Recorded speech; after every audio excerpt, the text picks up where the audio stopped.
নতুন বাংলাদেশ শুধু নয়, আমরা একটা সমৃদ্ধ বাংলাদেশ হিসাবে দেখতে চেয়েছি। আপনি যদি বিএনপির রেকর্ড দেখেন অতীতে, প্রত্যেকটি সময় যখনই বিএনপি ক্ষমতায় এসেছে, রাজনীতি দেশ পরিচালনার দায়িত্ব পেয়েছে, সবচেয়ে বেশি গুরুত্ব দিয়েছে অর্থনীতিকে, এবং অর্থনীতি সবচেয়ে সচল থেকেছে।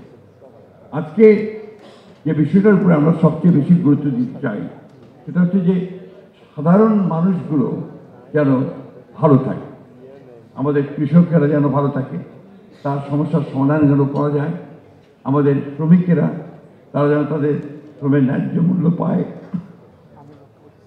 এবং অর্থনীতিতে যেন একটা স্টেবিলিটি, একটা স্থিতি অবস্থা থাকে, এবং ম্যাক্রো ইকোনমিক্সটা যেন শক্তভাবে দাঁড়ায়। এটা হচ্ছে সামগ্রিকভাবে আমরা জিনিসটাকে সেভাবে দেখি। এবং সেই জন্যই আপনারা লক্ষ্য করেছেন যে প্রত্যেকবারই বিএনপি যখন রাষ্ট্র পরিচালনার দায়িত্ব পেয়েছে, বিএনপি বিরুদ্ধে অন্তত এই কথা বলা যায়নি যে বিএনপি অর্থনীতি ধ্বংস করে দিয়েছে। বিএনপি অর্থনীতিকে সচল করেছে, এবং এমনও বলা হয়েছে যে ইমার্জিং টাইগার আপনার বলা হয়েছে বাংলাদেশকে। এটা হচ্ছে যে তখন এই কারণে এখন যেমন পরশুভাই যে কথাগুলো বললেন, যে বিষয়গুলো নিয়ে আপনাদের সাথে কথা বললেন, এই বিষয়গুলো বাংলাদেশে এখন সবচেয়ে বড় প্রবলেম। আমি ব্যক্তিগতভাবে মনে করি যে বাংলাদেশে ব্যবসায়ীদের ব্যাপারে আসলে চিন্তা ভাবনাটাও পরিবর্তন করা দরকার। এখানে সম্ভবত ডক্টর ইনামুল হক সাহেব এই কথা বলেছেন যে চোর ধরা ব্যাপারটা না থেকে এখানে ট্রাস্টের ব্যাপারটা খুব ইম্পর্টেন্ট। ব্যবসায়ীদেরকে যদি আমরা বিশ্বাসী না করি, তাহলে সে আমার ব্যবসা করে আমাকে সে কি দেবে, এই বিষয়গুলো আমার মনে হয় খুব জরুরি। আরেকটা বিষয় যেটা আমি তুলে আনতে চাই আপনাদের সামনে, আমাদের এই 15 বছর যারা লুট করেছেন, চুরি করেছেন, ব্যাংক ডাকাতি করেছেন, লুটপাট করে নিয়ে চলে গেছেন, তাদেরকে ধরেন, তাদেরকে শাস্তি দেন।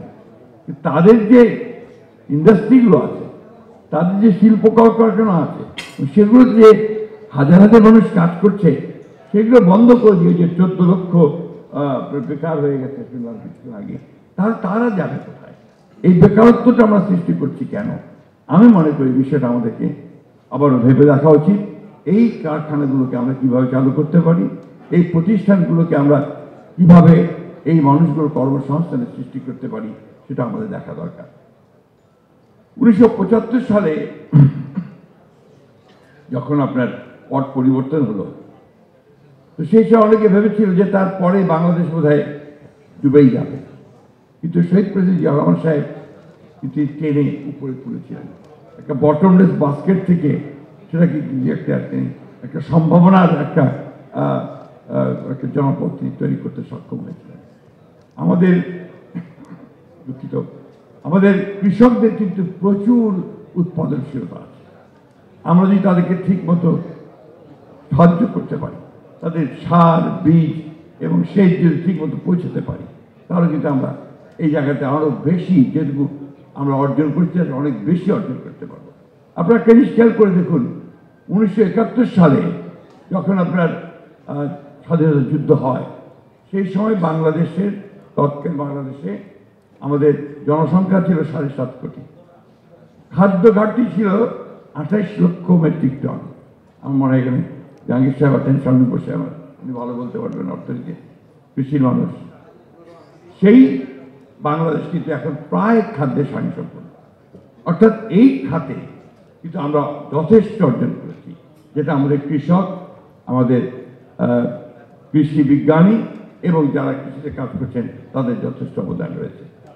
আমাদের আরেকটা বিষয়ে কিন্তু আমাদের খুব বেশি লক্ষ্য করা দরকার, যেটা আমরা ইতিমধ্যে আমরা চিন্তা করেছি, স্বাস্থ্য খাতে আমাদের অনেক বেশি কাজ করা দরকার।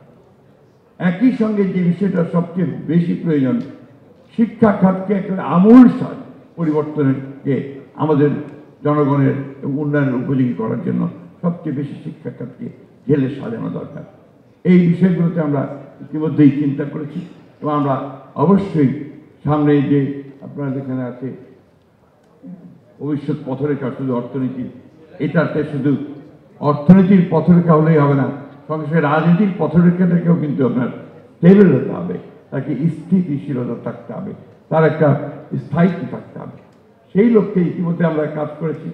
আমরা সবাই জানি যে আমরা আপনার এই যে ফর্মসগুলো করেছি, চার্টারে সই করেছি, ঘোষণাপত্রে সই করেছি, এবং একটা জিনিস আমি খুব পরিষ্কার করে আপনাদের সামনে বলতে চাই যে বিষয়গুলো আমরা সই করেছি, রিফর্মসের যে প্রস্তাবগুলো এসেছিল, এ সব কিন্তু আমরা অনেক আগেই দিয়েছি।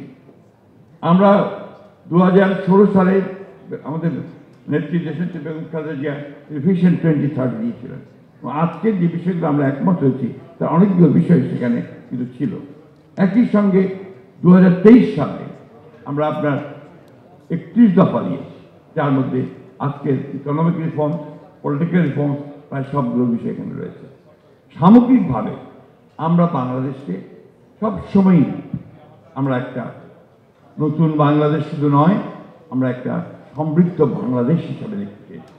একটা যেখানে সব মানুষগুলোই তারা অন্তত একটা বেটার লিভিংয়ে থাকবে, ভালো অবস্থায় থাকবে এবং একটা ভালো গভর্নেন্সের মধ্যে থাকবে এবং ডেমোক্রেসিকে সবচেয়ে বেশি গুরুত্ব দেবে, এই বিষয়টা আমরা দেখতে চাই।